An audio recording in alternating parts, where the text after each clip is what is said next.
Welcome to Niagara Trailers. Right now we're inside the Connect 231. This is a bunkhouse unit. So this has the double over double bunks here at the back with a nice window in both areas, giving nice natural light. At the bottom here we've got an area that you could actually use for storage or possibly for a dog or a cat or something like that. So it's an ideal family unit. Have a look at the bathroom. It's got the walk-in shower at the back with the skylight. So again, giving you lots of natural light. It does have the power vent also. Has the big vanity.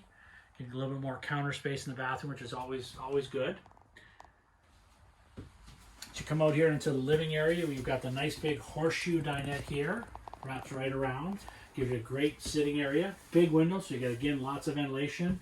Here you've got another storage area here for more items. You store games and stuff like that. Kitchen area, nice big kitchen again because you got a nice L-shaped kitchen. Nice bank of drawers. You got the glass top here. This is where you can actually mount your TV. You can pull it on pull-out so you can see it from all different areas in the trailer. You've got your double door refrigerator here. You've actually got a nice big pantry.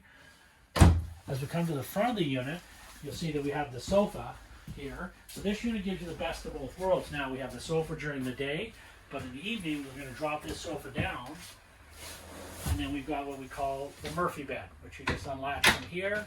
Take it down, it comes right down, and now you've got your simple Murphy bed, clips in for safety, and then you bring your bedspread down, and you're all ready set for the evening. So this unit has 23 feet now. We've actually got double over double bunks. We've got a nice big dinette. We've got a sofa during the day, and we have a nice comfortable bed for the evening. Up at the top here, we've got a spot again, like I said, for the TV. You've got a stereo system built in. So please stop by and have a good look at all the Connects.